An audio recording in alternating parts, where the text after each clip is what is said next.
All right, hi everybody. We are here to get started.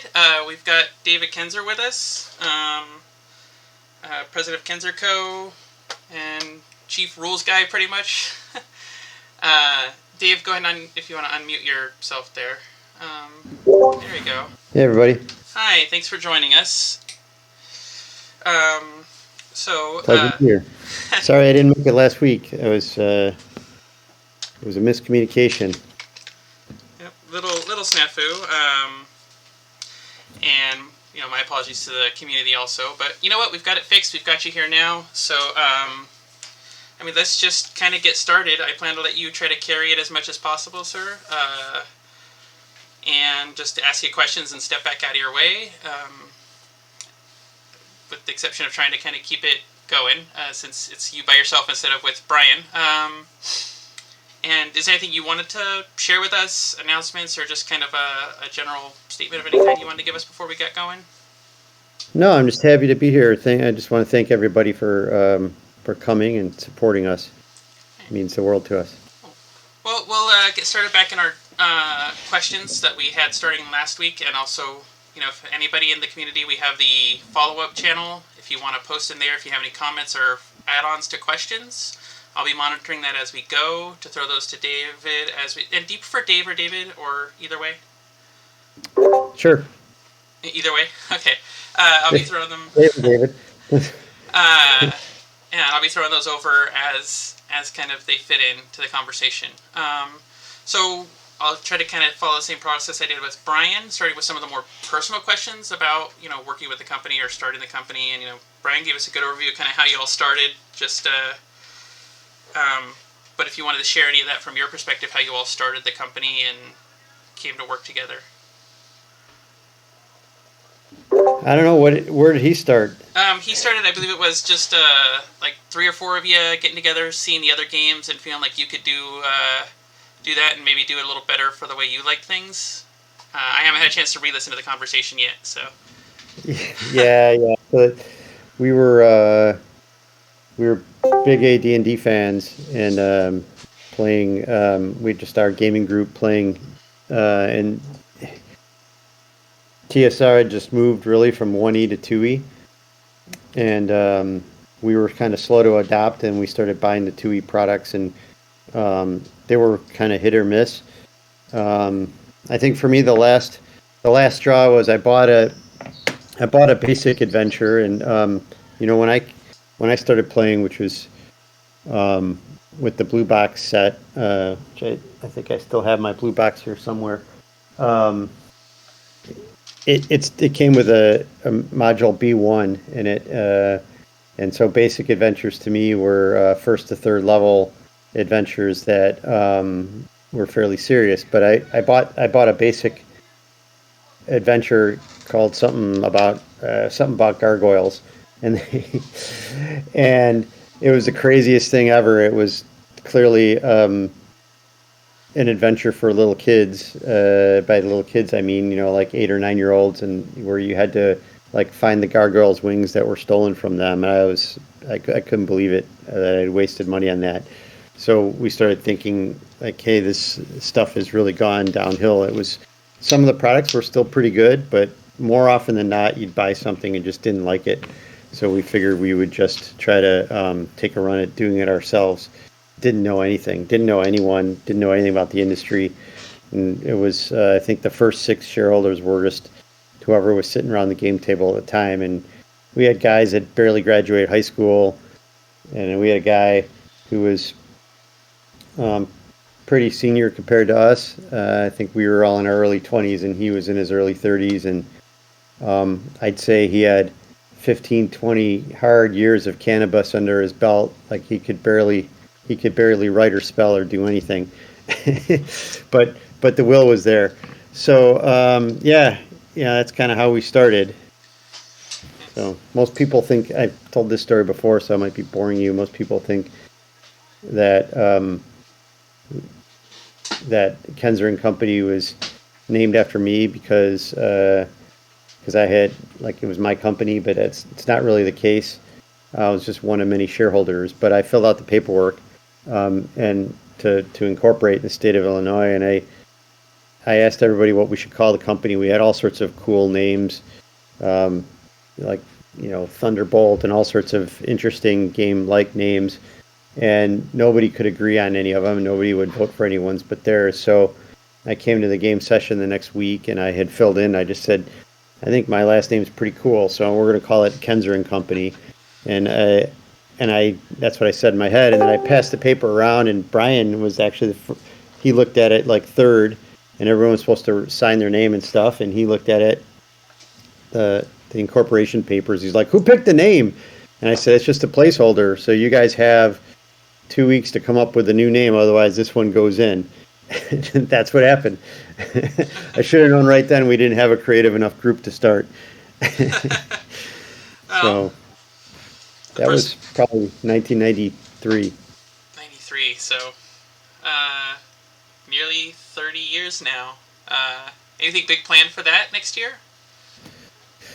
Well, we have a number of irons in the fire. We're not sure which we're going to go with, but most likely that's probably when we'll release Hackmaster Revision. Will be a 30th anniversary present for ourselves, and for those of us that are Kalamar fans, probably the next year, in 2024, we'll release a new version of Kingdoms of Kalamar, because that'll be 30 years for that product. That was the first thing we did. We released that in '94, the first version of it. Was your game world? That's fascinating. I don't think we could do some show and tell here too. Oh, that sounds fantastic.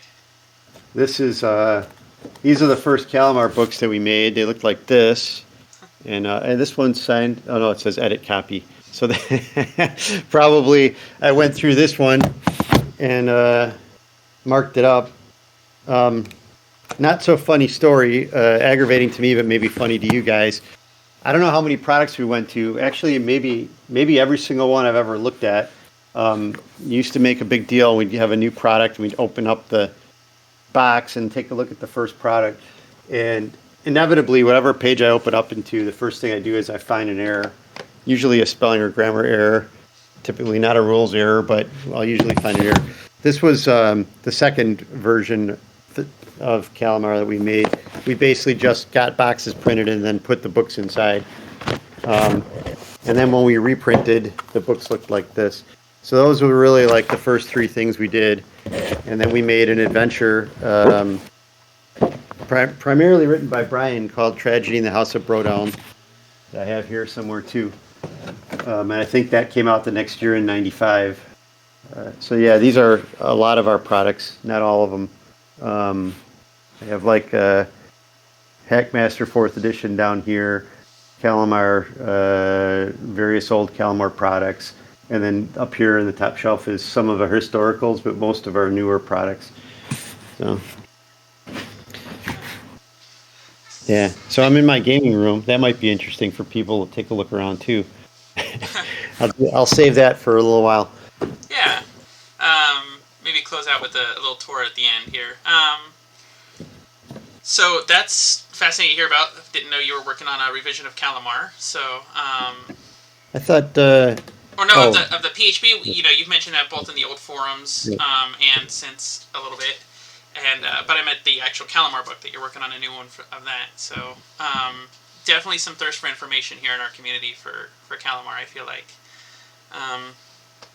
So yeah, I could talk a little about that. I mean, we haven't started work on it, but I could tell you our so we've released an awful lot of Kalamar material, and with each product that was released, starting with the 3E book that we did in whatever that was, 2000 or 2001.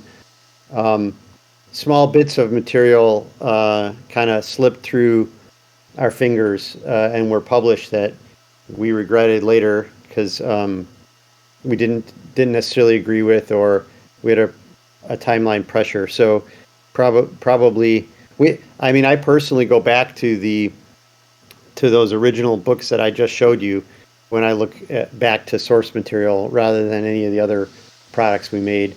And then I will look for additional information.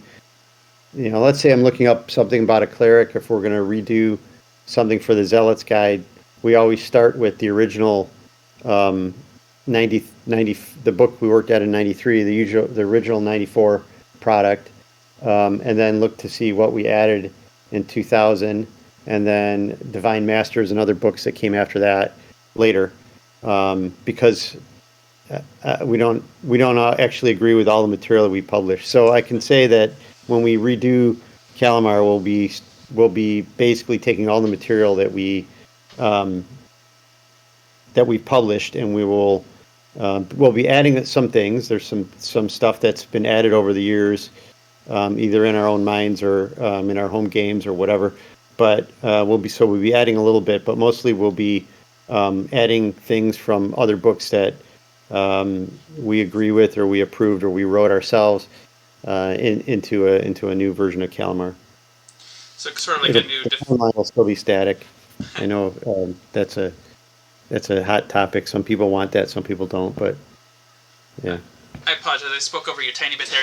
What did you say about being static, or? The timeline will probably still be static. I don't know. We've debated whether we advance or not, so that's still TBD. But probably it'll end up being static, is my guess. Gotcha. And so what I was starting to say a second ago was, so you're looking at this being kind of a new definitive edition, like reference from here going forward, versus looking back, so that you can kind of excise all that stuff you didn't like. Well, we might not, some things might not make it in the book that we actually liked, but there'll be nothing printed that we didn't agree with, or that didn't kind of match what we were doing. Or there's some stuff added, like, for example, in the 3D book, there was stuff added that was specific to the world that, to the game that TSR WotC was trying to create. And so, we may pull our foot off the accelerator on some of that stuff and may just mention a few things. We may change some monster names or other specifics to match the Hackmaster game from the older editions of D&D. But we'll see. They're a couple years out on that one. First, we have a big revision to do on Hackmaster. Yeah. And we did have a question on that in terms of, you've been doing, and this also dovetails into another question we did have on the original questions. You've been doing a lot of print-on-demand and digital releases. And for the revised PHB in particular, but also for other products going forward, are you planning to keep it that way? Or maybe different for the revised PHB to be similar to the production quality and standard of the first PHB, or keeping it more simple like that? We'll probably we'll release it a little differently. We're going to do a Kickstarter for this one. I think doing pre-orders directly has worked for us in the past. There's been some issues when products have been delayed, but I think we're for the most part past that. So we could easily do that. But we're going to do it through Kickstarter, and the main reason we're doing that is just additional marketing outside the community. There's a lot of, it's the new game store, right? Kickstarter, so people all over the world and gamers all over the country that have never heard of Hackmaster will then get exposed to it. So that's the main reason we're going to do that. And then the terms of the Kickstarter will dictate what the books look like. But what we're going to try for, what we would strive for, is a book that's similar in look and size and feel to the way you're used to the Player's Handbook being right now for the new edition of Hackmaster. Yeah, I think there are a fair few of us who quite enjoy the look and feel of the books. They're extraordinary quality, and when I mentioned this to Brian, when I show this game off to other people who've never heard of it, it's usually one of the first comments when I crack open or pull out that PHB is just how pretty everything is in that book, from the cover on in. So I think we'd all certainly like to see more of that. And then for all the rest of your releases, are you planning to continue the print-on-demand and digital release format primarily? Yeah, we make the decision independently for each product, but honestly, we came upon this new strategy a number of years back. I don't know, maybe 2010 or 12 or somewhere in there, we realized as we were watching micro sales relative to other industries like phones and stuff, people were willing to spend 99 cents or $1.99 or whatever small funds on apps without any issue at all. But as soon as you started charging like $9.99, they didn't want they thought really hard about it. And I used to work in the phone industry, and I found it really ironic that the app stores could sell to one individual like 27 apps at 99 cents each, but they couldn't sell them 3 apps that were really good for $9 each. So what we decided to do, and also at the same time for our products, we would be endlessly releasing books that were 180 pages long, which took a really long time to write, and then and then edit and check over and over again, and inevitably mistakes would get through. It just seemed like a better business model to, as we finish chapters, release those books so that people could actually use the material while we were still finishing it, and then we could go back and fix any mistakes that we made, and people could download a new version of the PDF. So that was the strategy there. As what we really want to do, what we're really looking for is a print-on-demand solution where people can go to our website and they could choose whether they want a PDF or hard copy. And instead of us printing the hard copy, when they order that, it would get shipped directly from a different company that printed it for us. And so we're still trying to explore that, and we would use that for smaller products like modules and things that are maybe under 100 pages, and things that are bigger we'll still print. Neat. All right. Using traditional techniques. Sorry, what was that? I said using traditional techniques. We print using the bigger books using traditional, but certainly core rule books and things like that would all be printed traditionally. And I tend to agree with you. I think actually it's part of the marketing of the game to have like a really big, awesome, beautiful book that people can play, at a game store or have on a table at a con, and other people will ask about it, and they're like, "Wow, it sounds like a really awesome premium game." So, premium game, it definitely is in more ways than one.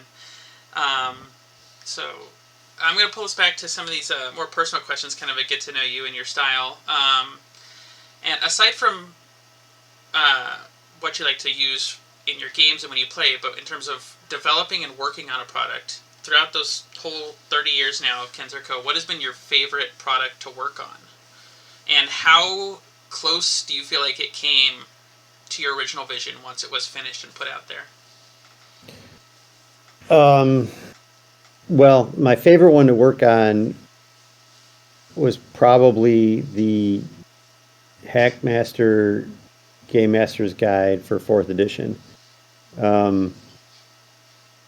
It was a lot of fun writing those rules, basically taking it, since we had a license, we could take the actual text from the old 1E. We started with the 1E DMG that Gary wrote, and actually just adjust it to however we wanted it, and it was pretty fun playing in his sandbox, and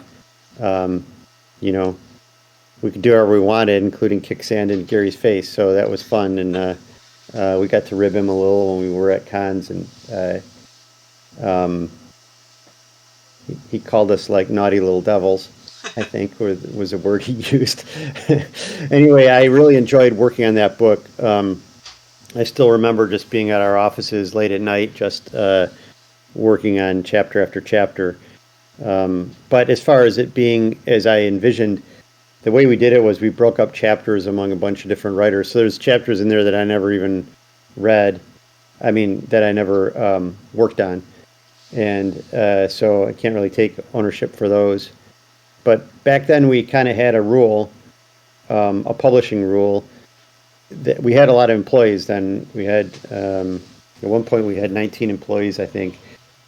We had a publishing rule though that was we didn't print anything unless 3 of the 4 development team members approved it and read it. So that would be Brian, Jolly, myself, and Steve. three of the four of us, and what we found was that each of us in our own right were pretty good, pretty great designers, and probably could hold our weight against anyone else in the industry. But with two of us, the work just got really strong. It really improved dramatically, and we all brought kind of different strengths, bring different strengths to the table. But when three of us worked on a product together, it was like pure gold. It was just like magic. If you read any product that we all, wrote on and edited each other's work, it was really magical. So we didn't always follow our own rule, and sometimes, especially the last couple of years of having all those employees, we were really struggling financially to try to as the market crashed in role playing games, and it got flooded at the same time.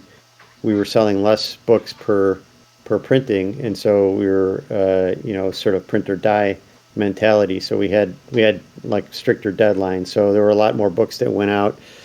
The later you get in the years of Hackmaster 4 or 3E Kalamar, I think the quality starts to go down because of that. We recovered from that, I think, kind of in the Aces and Eights years. We figured that out. We closed our office for the most part. We moved our offices to the one that we bought. We were renting a really huge space. We bought a smaller space, and we adjusted a bunch of things so that the top line wouldn't affect the bottom line so dramatically. But in any event, I think that was my favorite one to work on, and as to whether it came out at the end, I mean, I still think the book's really great. It's a work of art, but sometimes I read it now and I don't think it's as great as I did 20 years ago, but it's still a pretty strong product. Great. And following on that, obviously you said it made great financial sense and seems like it still does, but do you miss having that office to go in and work together, or? Oh yeah. Yeah, that was some of the best times I've ever had was having this big office and coming into there and having a lot of employees that were really happy, really motivated, really loyal. Most of them would just run through walls for the game and whatever we were doing, whatever we were working on. We did a lot of cool things that you couldn't possibly do without big upfront investments. Like not periodically we try to make a product where when we're making it, we think nobody in the industry will ever make another product like this. No one will ever try to make a product like this because this will get held against it, and they'll know they can't do it. So they're never going to. Never is a big word, so it turns out to not always be the case. But I mean, when we released Aces and Eights, which is after the period you're talking about, but just as an example, when we released that book and we looked at it and flipped through it and just played with the shot clock, and we just said, hey, we just poisoned the well on Westerns. Like literally nobody will ever make another Western. We were wrong. I mean, people have. But it took a lot of years. And there were some that came out, kind of around the same time that you probably never heard of, or only, people that are really, really into the genre, or really, really into the games industry that kind of know everything about everything that's ever come out, ever heard of any of these games. But most of them, nobody would touch with a 10-foot pole because they already had like the ultimate Western you could ever make. Another product like that, which we did make in that era when we were in an office together, was the Kalamar Atlas. We set out to make like a real world atlas for our fantasy world, and I think we pretty much succeeded. It's super realistic. There was one part of the product that failed that I'm still upset about to this day. We modeled.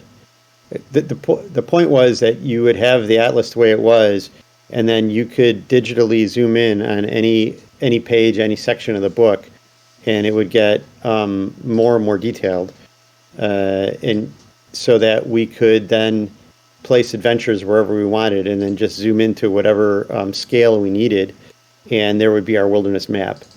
For various reasons, that didn't work. Part of the work got destroyed and was not done to specification, but that's part of the risk when you have employees, and so it didn't fulfill its ultimate destiny. But I don't think any other game companies probably going to want to make an atlas of their game world, like a real world kind of atlas. Maybe they wouldn't want to because they don't think they could sell it. But in any event, we did the same thing. Another product like that. I mean, obviously, people still make Game Master shields, but we felt like the Hackmaster 4 Game Master shield was like the be-all and end-all of any shields. I think it had 36 panels, and the Kalamar one probably had 24. But basically, we thought when we were making that, we're like, nobody's ever going to do this. Only insane people like us would ever do anything like this. Another thing we did that probably people don't realize, an industry first, we started, and I'm sorry for people that collect miniatures, most of all probably me, we started the scale wars on miniatures, and I'll show you my miniature collection, part of it. I got 3 parts to it. I'll show you the smallest, and we'll move around to the biggest. So, my stepson collects Legos, so if you like Legos, there's a massive Lego collection there. He's got like cities and all sorts of stuff going. But if you look over here, this is some of my miniature collection. You can see there's a bunch of KODT stuff there, and some minis at the bottom. It's a very small part of it. Here's another miniature case. This one has, on this shelf, I don't know if you guys can see, I just pressed a button. Can you guys still hear me? Oh yeah, absolutely. These are all the KenzerCo miniatures that we made on this shelf and on this shelf, these 2 shelves. And I'll just take an orc to show you. This is an orc. I'm going to show you when I get to my next miniature case.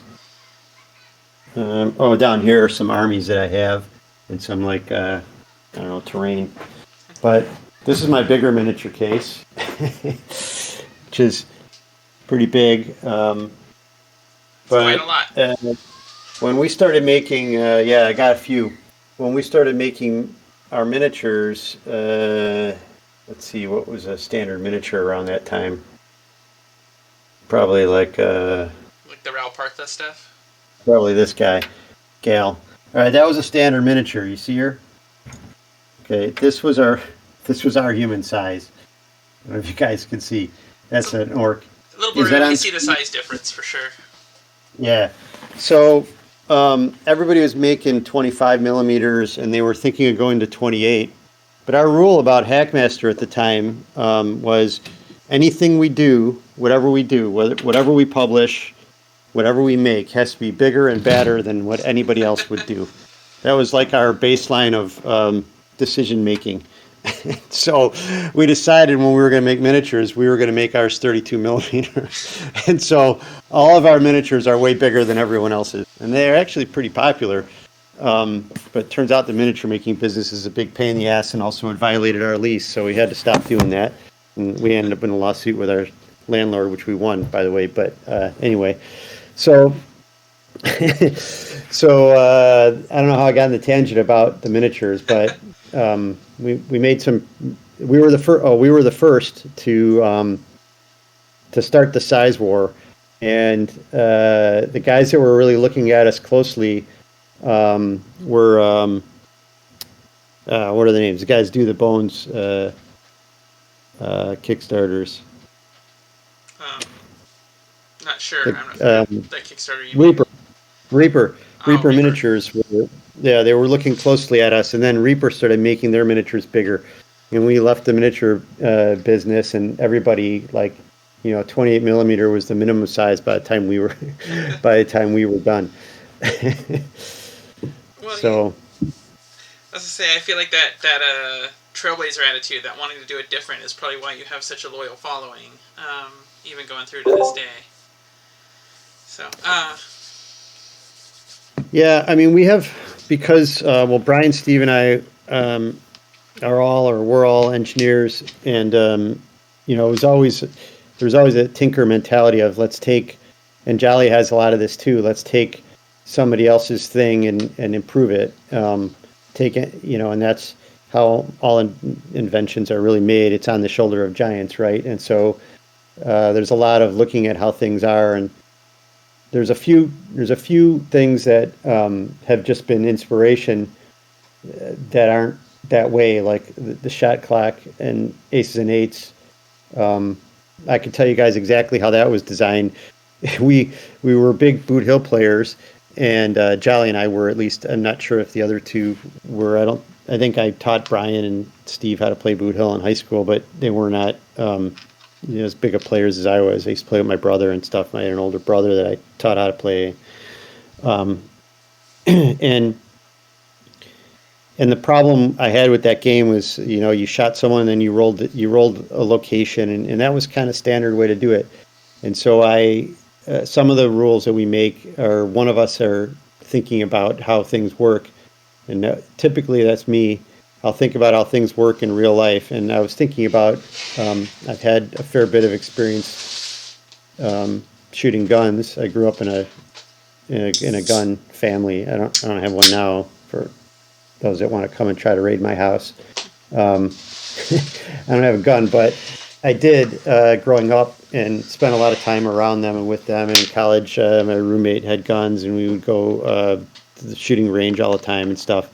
And so I know a fair bit, and also archery and other stuff like that. But in any event, I was thinking about how you shoot a gun, and I was like, you're always aiming at if you're aiming a handgun, you're shooting at a particular point. Like, you're not basically like, I'm shooting a guy. You're like, I'm shooting a guy in the chest or center of mass or arm or hand. And so that's how it kind of started. I was like, well, there should be a way.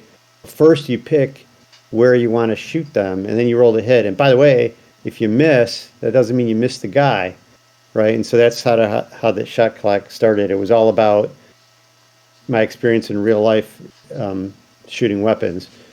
And so, that's sometimes how we invent things, is thinking about how it works in real life. A lot of Hackmaster 5 was that way. I mean, we would, how far does a candle light burn? Well, we turned off all the lights in my basement and we lit a candle and we tried to figure out how far you could see. And that's why there's different ranges of light in Hackmaster. It was, here's how far you could see clearly and here's how far you can see dimly. So we did a bunch of that stuff. How far can a normal guy jump over a pit? And then on the extreme end, we'd look at like, okay, well, what about Jesse Owens? So anyway, that's how we design things. We try, and that's why I think at least in Hackmaster 5, it feels a lot like things can really happen that way, because I think we designed it with sort of reality in mind. The verisimilitude is strong. Not perfect. Nothing's perfect, but I think we come pretty close compared to other games. Yeah. And so bring it back to you. I understand that you're running a game right now, but when you're playing, particularly in Hackmaster, what is your favorite? My setup right there. And an epic one that is too. So far, just nothing but envy for your entire gaming area house section. There are gaming areas as big as some people's apartments. So. Yeah, see, this is the original painting for the inside of the Kalamar book, right? It's the Siege of Karasta. A little hard to see there with the reflections, but... There's a painting called The Last Stand from Hung Mak. He does... kind of pissed me off, because when he sent it to me, he put it in plastic. He's like, no, this is really great. It'll last forever that way. And I'm like, well, now it looks like a print. Doesn't actually look like an actual painting. And now I can't get it out of there. So anyway, artists. So I'm sorry, you were in the middle. You're going to ask me when I'm playing. What do I like? Yeah, what your favorite race class, alignment, fighting style, spellcaster type? A couple of you people were curious about that. I like humans. I can relate to them. Well, I mean, when I when I grew up, when I was playing, I started playing like in middle school in like 1977, and um, clearly in 1E there was a huge advantage to being an elf, and we were like most players. I was a huge min maxer, and then it became like everybody was playing. We looked at our the fellowship of our party, and it'd be like, hey, there's nobody here who's a human unless somebody was like a paladin or a ranger or something. Everybody was all these other races, and so as we were designing games, we're like, well, we don't really want everyone to be um, different species. We wanted there to be a reason to play humans. So humans have I need always you to been my go away. favorite because I feel like they were the underdog. No, go away. Sorry, I muted by accident. I always root for the underdog. Um, or unless the favorite is the Bears or the Cubs, but they're like terrible, so they're never favorites anymore. Um, so I like humans for that reason, and also, we tried to make them a little bit better you know, relative to the other races. They don't get all these other really awesome advantages, and we just thought it was, this, as you guys all know, you're Hackmaster players. The spirit of the game is it's a game of hard choices, and it's not a hard choice if you could just pick one species and they're better than all the others. That's not a hard choice. That's an easy choice, right? So, in any event, that was one of the design principles we tried to go with. So I like playing humans. Um, I'd say my preference is I like to play human mages. I think I like the challenge of being, the really weak old guy. I don't know what do we say when I look at this. I wrote the Spell Slinger's Guide for fourth edition, and what did I write in the back?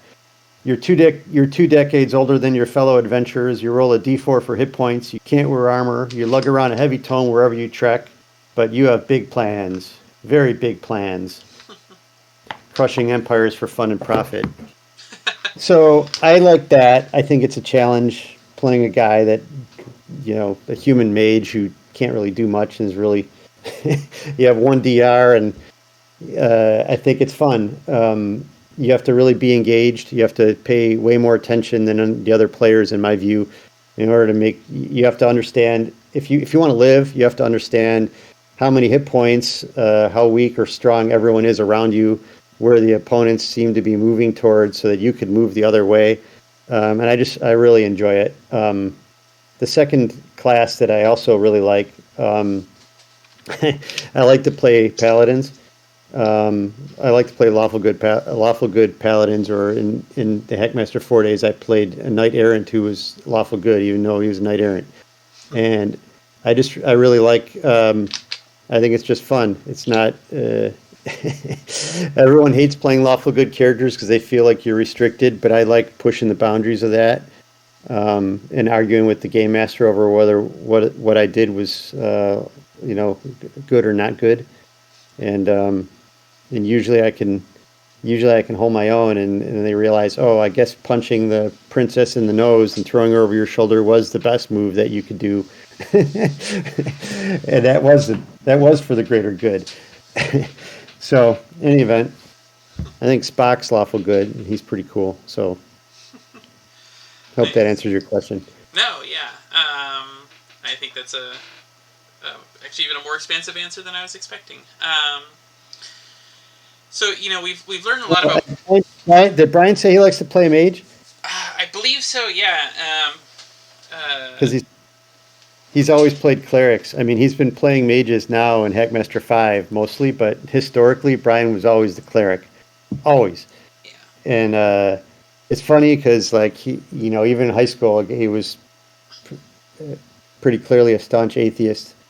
Maybe he's not, but he was the most irreverent, I'll say that, of all of us. And and he always played a cleric.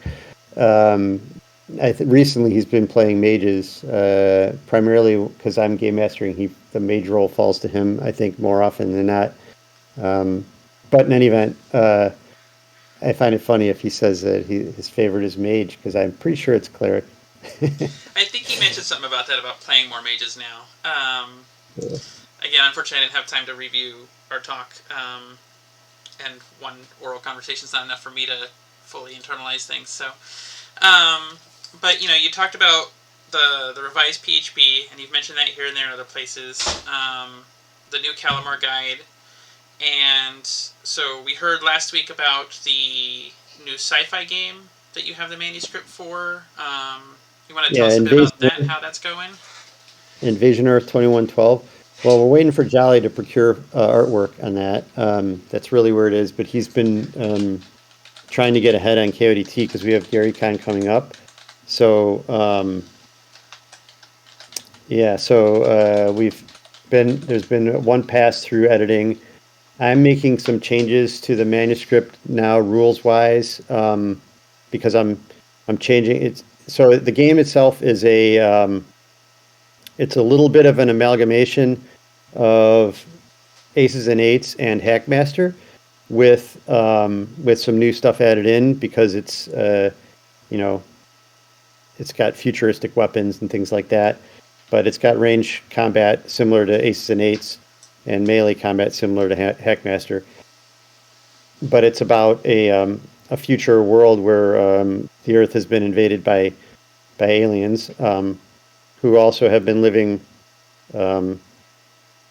secretly living under the Earth at the same time. So it's got an interesting background.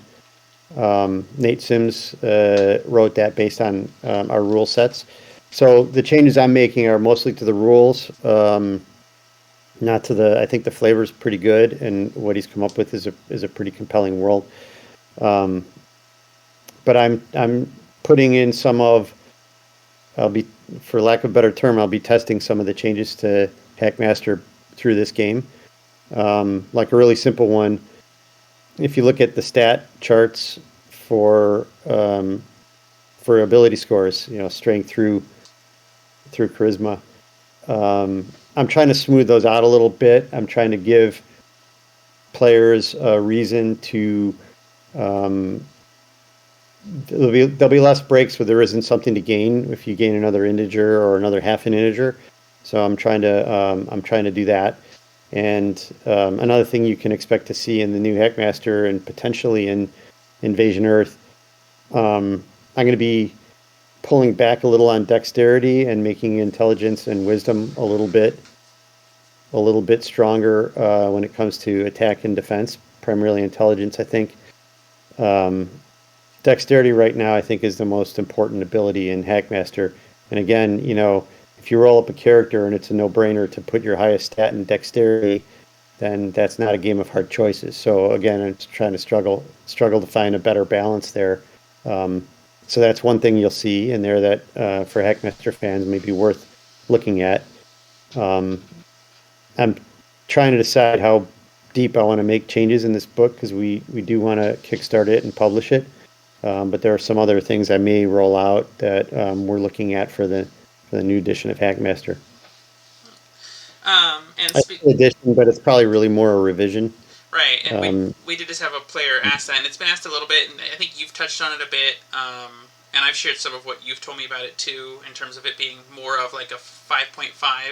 Because obviously we know that current Hackmaster isn't technically 5th edition, but of course we all say 5th, so that it is more of a 5.5 versus a 6th.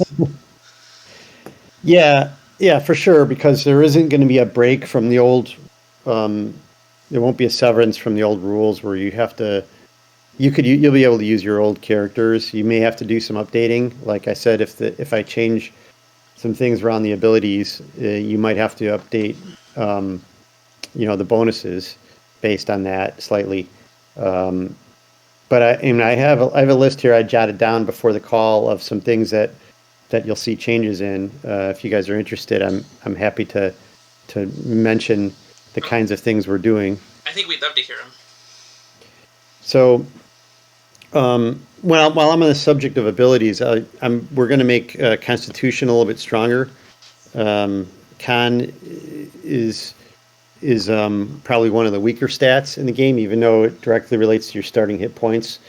Later on, it doesn't have as much effect. So, and actually, this is one of the things I worked on with Steve, or an idea I bounced off of him. One of the last things that we talked about before he died was, higher level characters, 20 to 30th level, or even 35th level, and having Constitution be the main determinator of any hit point growth for higher levels. And I know, Michelle, you've seen those charts. Yeah. Those were my draft that I sent to him. I'm not sure he ever commented on them, actually. I think he might have. I think he did, actually. I think that was the .1 version. But also, we were going to go one step further, whereas instead of your your hit points at half level, your minimum being half your hit die, it was going to be a function of your Constitution and your hit die. So let's say you had a 3 Constitution and you're a fighter with a D10, your minimum per roll might be 1. Whereas if you had a 20 Constitution, your minimum per roll might be a 9. So while it doesn't adjust your hit points the way like first edition and second edition Dungeons and Dragons did, and maybe the later editions, I don't know what they're doing anymore over there, but it will definitely, if you have a dwarf with 22 Constitution or something, by the time he's 20th level, he's going to have, almost the maximum hit points that a 22 con dwarf can have. Or so more that's, D12. I just pulled your chart up that you sent me, so I think at one point you have it big, or no, I guess not. It's never bigger than the die, so but it comes close. Yeah, so that's an example. One of the biggest changes we'll probably make, which isn't earth-shattering at all, but it seems big. We're probably going to change the quirks and flaws system. Let's bring it down, please. Right now it's quirks and flaws, but I'm going to add a new category, which I'm not 100% sure what we'll call yet. But right now I think the leader of that pack is idiosyncrasies. So it'd be like quirks, flaws, and idiosyncrasies. And what those are probably the most minor of the quirks and sort of personality components. And they'll all be, worth less than 5 BPs for the most part. And will also be required of all characters, including paladins. And so they won't really be defects, but they might be tendencies. And so the design is to help you roleplay and to give you something to rally around as a character without being debilitating in any way. And then the lower level quirks would fall into that, and then the higher order quirks, like paranoid schizophrenics and stuff, would be on the next chart over. So you could decide, hey, I want to take a few idiosyncrasies, but I'm not going to take any quirks and flaws if you want a character that is less difficult to play and less challenging on your honor later on. So that's another change. So let's see. There's a bunch of minor things that I want to fix, like our armor refitting rules. I'm going to soften. I think that that may end up going by size of armor and give you some leeway by height and weight. So basically, let's say you're playing a regular size human female, maybe you should be able to wear elf male or even elven female armor, depending on how slight you are. Things like that. Just like these are things for the Game Master's Guide, sort of corner cases. There'll be some new talents. My favorite right now is Lucky, where you get 5 luck points. And I think that'll be half price for hobbits. The reorganizing will be a lot of it. Like the magic user stuff right now is a complete train wreck of disorganization. Like magic user scrolls, spell books. That's all got to be reorganized. There'll be a bonus for having someone teach you a spell versus like being the same for trying to learn it on your own, so that others can help you learn.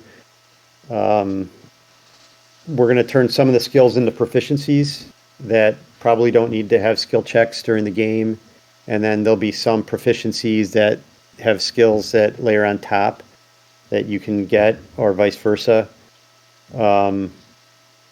I'm not sure if we did a good job with group honor. I need to fix that. There's some issues with it right now, particularly if you've got henchmen. The honor for henchmen is a little bit wacky right now, so that's got to be fixed. The magic items will be changed. I think the frequency is a little bit off. Our design philosophy on that was that by any given level, you'd have half as many items as your level. Kind of permanent, figuring that used items or get used up, and so basically, if you're a 10th level character, you'd have 5 special magic items. I think we didn't really take into account the fact that a lot of the special items are going to get replaced. So at low level, you're finding a large shield, and at third level, the large shield is like you could just buy one, so it's not really a special item anymore. So that should count not as a permanent one in our math, but as one that can be used up.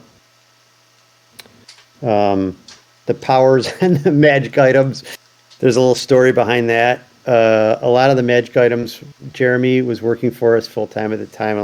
He wrote a lot of the magic items, and Steve and I had a long discussion about magic items, and I had a strong desire to have each magic item be sort of an artifact, if it was true magic, and the more powerful ones should have some side effect or some flaw or quirk that would come along with it. And I guess I didn't really read the magic items in detail. Typically, if things are going to escape my editorial eye, they're going to be things like spells and magic items where there's like scads and scads of them, and I'll more focus on like core rules. So, as I'm running higher level campaigns now and rolling up magic items and looking at them, I'm like, I didn't have in mind that, like, hey, you get to use this thing like twice, and then if you fail a save, it melts off your face and you die, as like the as like the debilitating factor. I had it more like, you eventually develop a minor quirk, not like a major one worth like 37 points, but like, something worth 5. So I think when Jeremy designed them, he put in some quirks, but then when Steve edited it, he made it the downside far stronger. And so I look at a lot of them, and I think on balance, they're basically cursed items, or they're about a wash, which means they're not really a special item. They're really more like a neutral item. You could do some good things, but whatever, the limbs are going to fall off or something crazy. So I think those got to be fixed. So the magic items are going to we'll add more, but the ones that we have are also going to be tweaked. Well, speaking of items, if I can interrupt you in the middle of talking about some items, yeah, somebody's wondering if you have any plans for releasing, maybe in the Spellslinger's Guide or maybe in the revised PHB, for item creation, whether it be potions, scrolls, permanent items, imbuing magic into armor or weapons, things like that. Yeah, that would be, we released that in the Spellslinger's Guide, but in general, it's not high priority list for us, certainly not the latter. Potions and scrolls, maybe. Our philosophy is that, adventurers ought to be, just got a text that Steve rewrote 90% of the items. I don't know, is that Jeremy? Are you on? I think correct me if I'm wrong, is Jeremy the one who wrote the Vision Earth book? Yeah, it was Jeremy. Yeah. You must. It says Steve. He texted on my computer. I can't tell who texted me, but on my phone I can. Jeremy just texted me. And by the way, Jeremy's got a debilitating back problem right now. So let's think about that for a flaw. Steve rewrote 90% of the items after they were submitted. Okay, yeah, I kind of figured that. I think we've talked about it. Those are going to need to be fixed. I forgot what your question was because Jeremy's distracting me. That's all right. But I do think he's here. You think he's Legenius is him. Sorry. One more thing. Jeremy is now confirming that a herniated back is definitely a terrible flaw. Okay, sorry. Go ahead. Scoliosis 2 can confirm here. No, it was Nock was wondering about item creation, potion scrolls, and in his words, Hackmaster is notoriously vague on how they are created. So even just like a little rough, how much effort it takes could even be something to help GMs with, who's making these things and where they're coming from. Yeah, so our idea was, okay, so taken from the top, the most powerful magic items probably were created by the gods or something like that. Like you think about your Greek literature, those sorts of things are not, those aren't created by characters, even old famous NPCs. Then you have like your really powerful items that were probably created centuries ago by really famous people who did it for some reason, like to try to take over the earth or to lean or to give to their favorite king so that he can do that for them or whatever. But then as you move down the power chain, standard items that are +1 to +5 can certainly be created, and I think there's probably some detail on how to do that. But again, that's outside the purview of player characters. No matter how good you are at being a smith, a weaponsmith, or armorer. So, but potions and scrolls certainly would fall in the ability of characters to do that. And I could see detailing that in a future Spellslinger's Guide. But like I said, it's not a top priority because our philosophy is that adventurers should be out adventuring or doing something like that, not sitting in a lab. Gotcha. So. Still sounds like maybe something for an aspiring contributor to write up and send to you. Yeah, if an aspiring contributor wrote up stuff and sent it to us, I'd be happy to review that. I haven't mentioned Jolly much in the design process, but he's really pretty key contributor. Jolly comes up with a lot of the ideas. Quite frankly, he's just a creative force, and he's unfettered by a lot of things that hold me back, and and certainly held Steve back even more than me. You get paralyzed by like, this is not how it works in real life, or it's just not realistic. And he's just a constant well of creativity, and constantly throwing out interesting stuff. And one thing that works really well is he'll throw out things, or he'll ask me to design things, and then that's when we come up with something cool. Like he was like, "Hey, I think we should have a concept in our games going back to 4E called Threshold of Pain." It just sounds awesome. Somebody should get hit so bad that it's beyond their threshold of pain. So then I designed the rules for it, and I was like, "That is a good thing." Like, so we should come up with something. How would that happen? How would you do it so it worked pretty smoothly in the game? It didn't take forever to figure out, right? Sometimes I'm bad at that because I make things like our, critical hit charts that take forever to figure out. But I still think they're cool. They're not that bad once you get used to them. I personally love them. So, I think that's a lot of my list of stuff that I just jotted down. There'll be some other things, and but that's a flavor for you. And so if you think about it, if you've got a character now and you get the new revision next year, I don't think you're going to have to throw away your character. You may have to change some things. You may have to tweak some things. Good news for people who play dwarves, we're probably going to ease off a little on their movement penalties. I think dwarves are going to go a little faster, but hobbits, unfortunately, are still going to be slow. Those hobbits and gnomes, they deserve it. Yeah. Well, a couple more questions on maybe plans for things to come up. So going with the revisions, are you planning to also revise the GMG and or the HOBs, or are you pretty much going to try to fit in the new PHB stuff with that?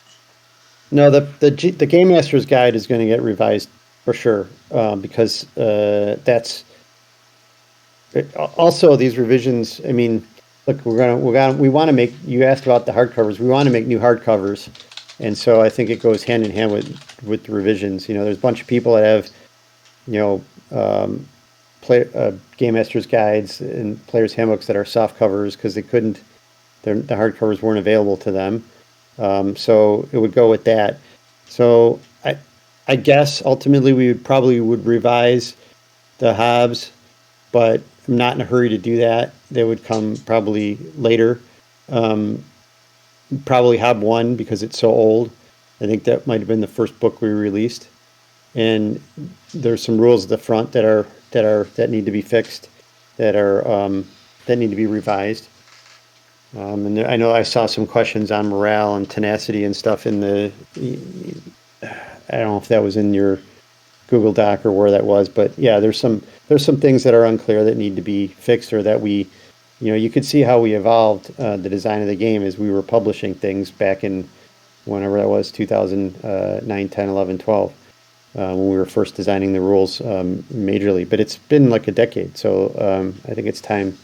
Yeah, I think just the reach alone from the difference from HOB 1 to 2 shows kind of that evolution, that you're finding new ways to describe that information but still keep it quick and easy. And And then, sorry. we added in different types of resistances also in Hub 2 that didn't exist in Hub 1 for the Um, monsters, Maybe like immunity. like a quick Yeah. update for HOB 1, like just little addenda uh, for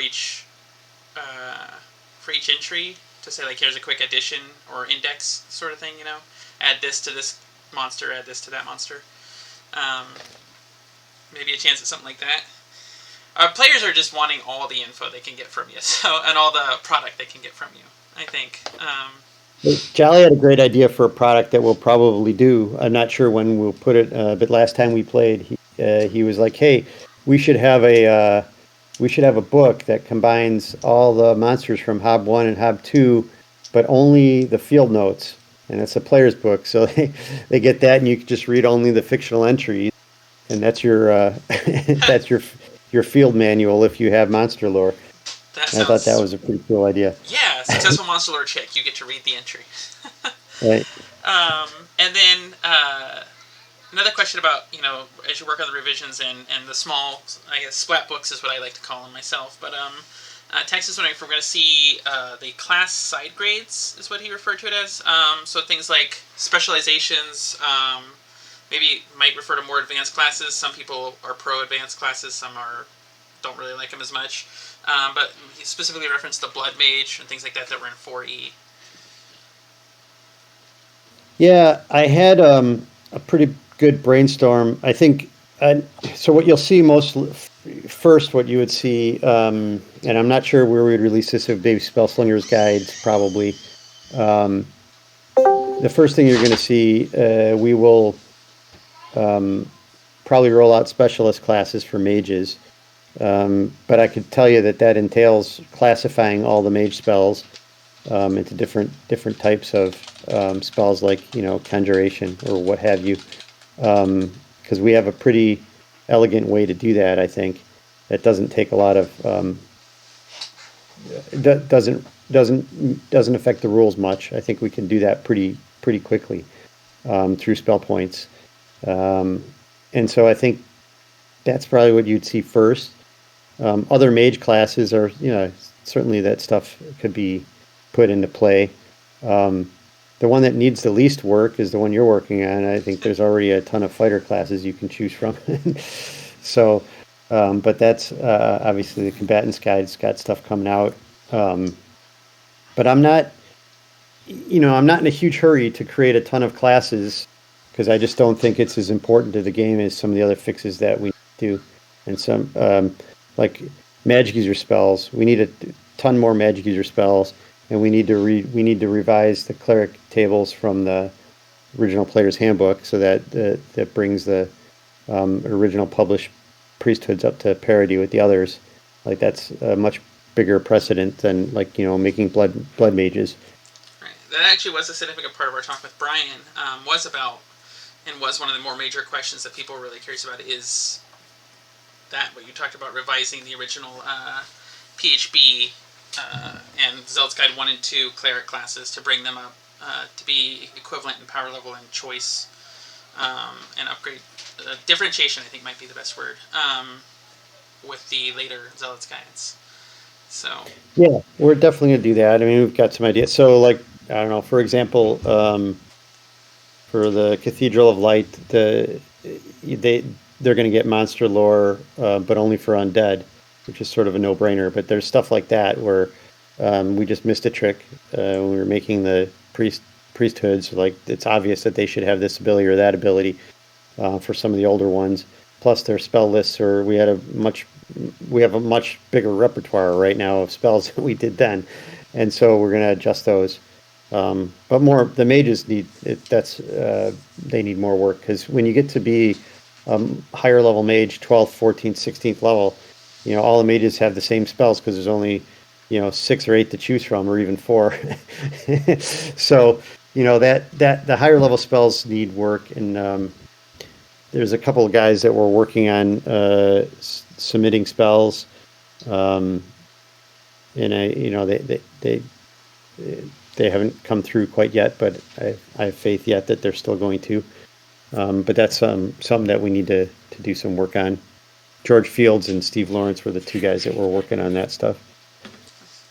And you mentioned earlier how proud you were of the GM screen from 4th edition, and of course, probably one of the biggest things I'm sure you hear all the time, and people talk about it here too on our wish listing channel, is just really wanting an official GM screen for Hackmaster 5th.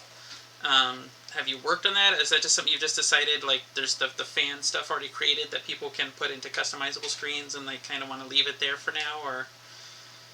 Yeah, that's a tough one because there's not a lot of money in making GM screens except for the way we did them before. We did sell an awful lot of those screens, but nowadays most companies don't make GM screens. If they do, it's just a loss leader, and that's the financial piece of it. But the other thing is that people are making a lot of customizable screens now that I think do a pretty good job. But more importantly, Steve and I sat down to design a GM screen many years ago, probably right after we did Basic, and we struggled to come up with what you actually needed. We thought that the game was so smooth that you didn't really need rules, which is traditionally what you put inside a screen is rules. So that means you'd have to cut to flavor. And the Kalamar screen was for people that played in Kalamar, and not everyone does that with Hackmaster. So that, didn't make as much sense. Putting a bunch of, NPC names that don't fit with the world that you run in. So we really struggled for a use case for it compared to past games. But I think there are some things in the rules that are handy to have available, things that you look up over and over again. So, I personally, I would like to have a fumbles chart on the inside there, but there's other solutions for that too. A lot of people run off their computer, off their laptop. So, I'm not sure. I really don't know whether we're going to do one or not. It definitely won't be until after we make a revision to the game, but maybe we do part of it as part of a Kickstarter if enough people want to buy it. Make it a stretch goal. Yeah, stretch goals are how you lose your house. Because you give those away for free. Oh, gotcha. Well, make it a stretch goal add-on. I don't know. I've never run a Kickstarter myself, so I can't say too much. And speaking of Kickstarter, again, is you talked about putting the revised PHB on there. I don't know if that's your plan for the new sci-fi game.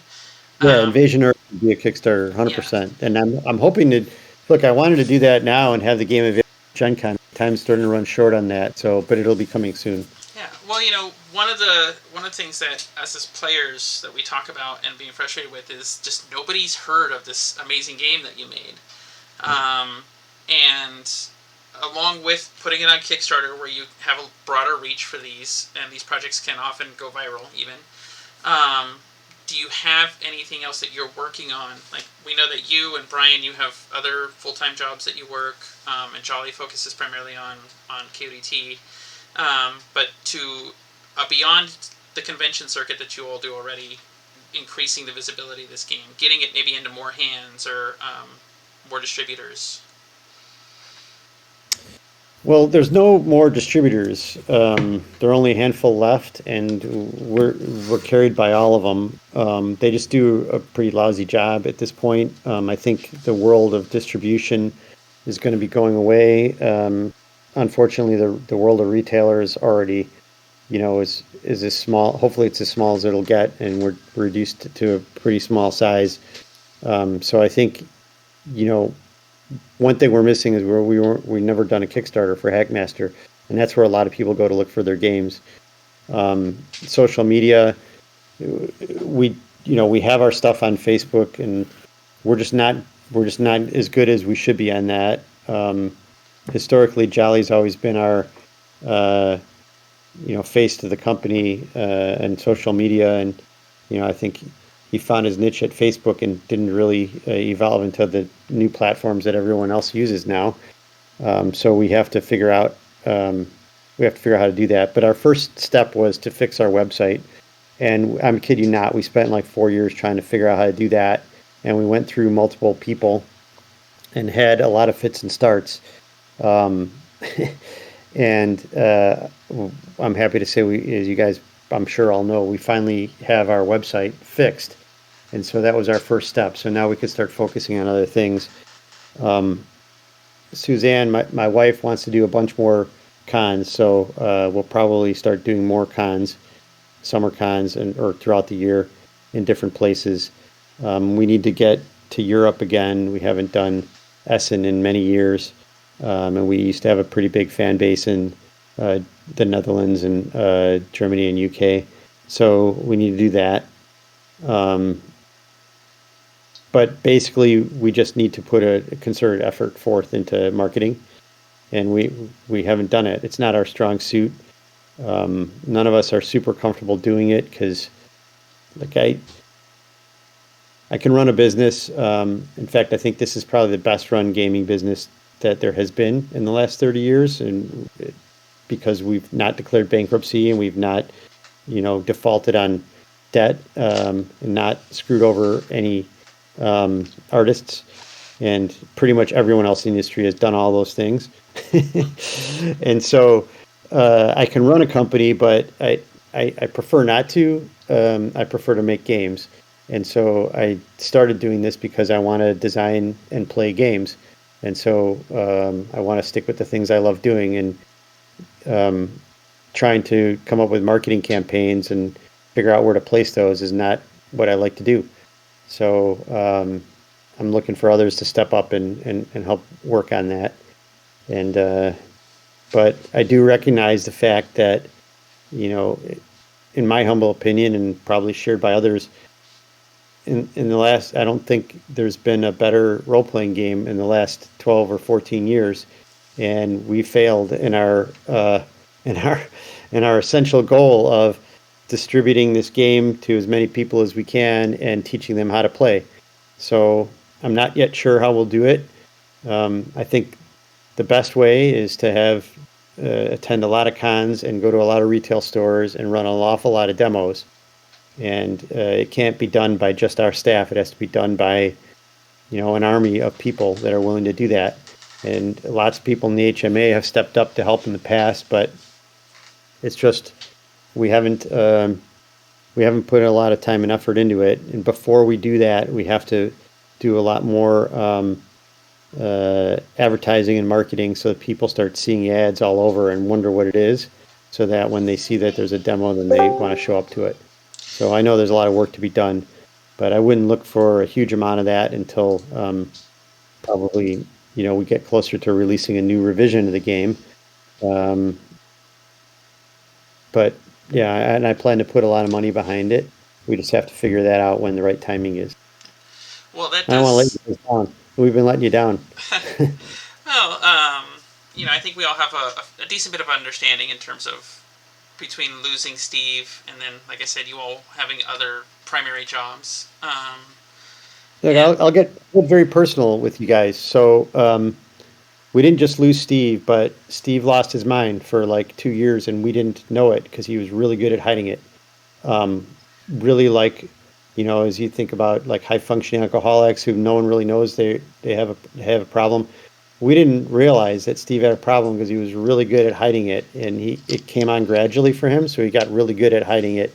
So we just didn't know until it was way too late. Um, and that's part of the problem with the disease that he suffered from. And it's nobody's fault, but that hurt us really bad. And it took us 2 years probably to recover from that. And so we're kind of back now to full steam, and we're profitable and making products again. That was one thing, but I mean, I could go back. Uh, I mean, if you go back the last 15 years, we had, Jolly lost his daughter. We had stage 4 breast cancer. We had, Steve dying. I went through a bad divorce. We had, my father died of glioblastoma. I mean, it's been one thing after another for like 10 or 12 years. And I know it's not, everybody has to run their company.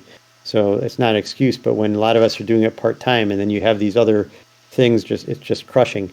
And we've managed to release a decent amount of products in that time, but what we really fell down on, we haven't been able to do the kind of marketing and the kind of traveling around that we really would have wanted to do.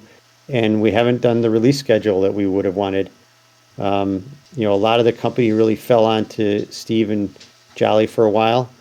And that was really hard. So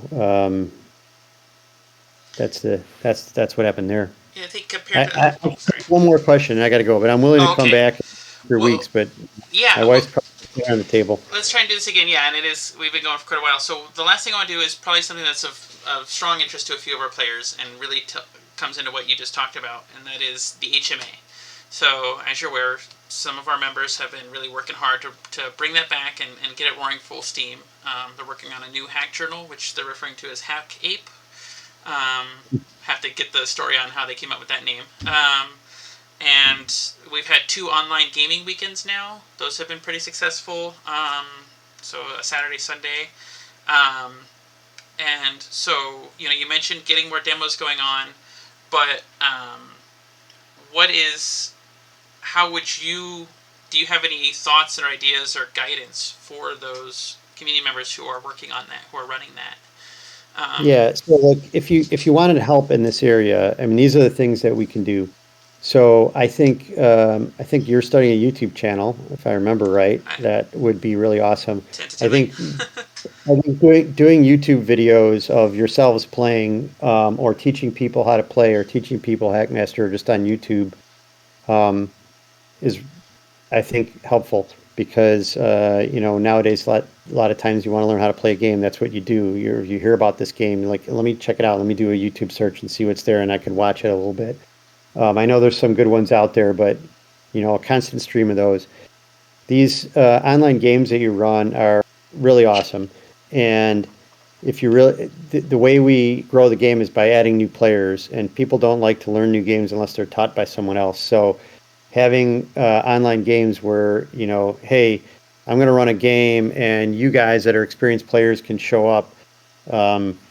But that said, if you're going to show up, you got to bring one of your gaming buddies who doesn't play Hackmaster. So we're going to force you to bring someone along and teach them how to play. Just ideas like that. Just how do you teach new people how to play? And I found that the new version of Hackmaster is also really easy to teach to people that have never played games, like never played a role-playing game. Easier to learn than if you're have been playing other games, because you have all these misconceptions of other games and how they do things. Not having to wait to take your turn, like, that seems crazy, but for people in real life, that's what I do all day long, right? So, in any event, those are some of my ideas. I think a brainstorming session for half an hour with a group like this would probably be a great idea to try to figure out how to bring in new players. But the name of the game is bringing in new players and teaching them how to play. I think we've done our part along the lines of having a game to give away, and there'll be a revision of Hackmaster Basic and an even simpler quick starter rule set that's less advanced than Hackmaster Basic. and that'll be a giveaway also. And so that's probably the first thing you'll see with the new revision. I'll probably be releasing something like that as a PDF earlier than anything else. Fantastic. And yeah, maybe we can come back and do a little bit more about this another time, maybe in a month or two. Hopefully we can make these kind of a semi-regular thing. Keep up with what y'all are doing. So, like I said, he's got to run. We've been going for about an hour and a half. So we've been talking with David Kenzer, the president of KenzerCo, and one of the chief designers and writers, the member of the D team for Hackmaster Aces and Eights and other soon-to-come products. Anything else you wanted to share with us real quick before we go? Yeah, I promised you a tour. Oh, so yes, a quick walk around. I'll give you a quick walk around. So, I'm not done. So here you saw my miniature collection. That's the bulk of it. I can tell you that case is super heavy. It almost crushed James Coletti when he helped me bring it down to the basement of my old house. There's some Dwarven Forge in those containers there. This is a bunch of Steve's old dice that I have here. Not sure yet what I'm going to do with them. I skipped my gaming closet, which has got a bunch of board games and stuff in it, including like there's some really old stuff, some Monty Python cards and stuff like that. An old fire helmet from my great grandfather from Austria. So that's right, I'm Austrian. So don't piss me off. You know what happens if you do that. Here's a bunch of Dwarven Forge and other like little doodads that I like to keep close, like ladders and what have you, during game session.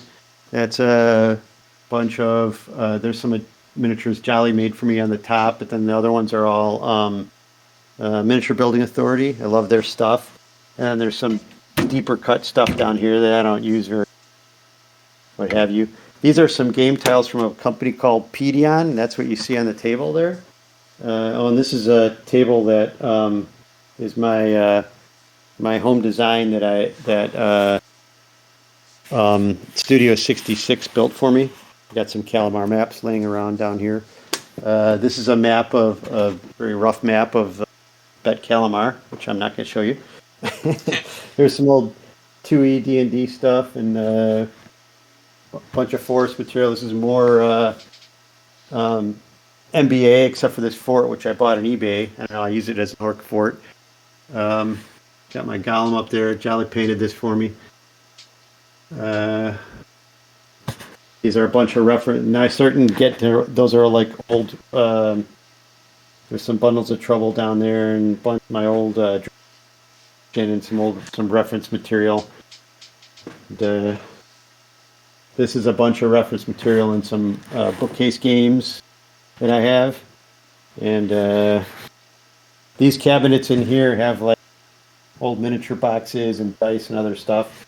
There's some bookshelves I was painting. I showed you these pictures before. Here's where we keep our beer and some this KODT strip framed here I got from Steve's house, but I don't know if you can see it. It's mostly blurry, but we can see most of it. Yeah, that one Jolly Otter worn, which was in 1997. And he faxed it to me on a fax machine. There's more MBA and buildings, and those Legos aren't supposed to be up there, but I'll tolerate my wife. Yeah, that's it. Definitely a space to envy and aspire to, I'll say. Oh, here, I probably didn't show you these. These are some of our awards that we've gotten from like Gamma Award, Origins Awards, yeah. So we got many of them. Those aren't even all of them. We've lost some of them. Steve used to use them in the office to hold wires from apart and stuff. Those awards are what I used to try to convince cons to invite you. So. All right, hey Spike. There's our great web designer. Spike did a great job. He's also designing my wife's website. So. Oh, thanks. Fantastic. Yeah, maybe we can get him on for a future one too. He can do all the bad stuff about us. Yeah. Kenzer's a jerk. That's what I've been All saying right. since I started working with you. No, Yeah. no, I it gotta go. was great. Thanks, Thank you again, everybody. sir. Have a great one. Um, You too. Bye. Bye, sir. All right, everybody. Close this out here in a moment. This will get posted up hopefully within a week and a half. Thank you all for participating, and hopefully we'll host more of these going forward, like you heard from Dave. And I am still working on getting Jolly Blackburn to join us at some point too. So other than that, I'll see y'all on the forums, and have a good one.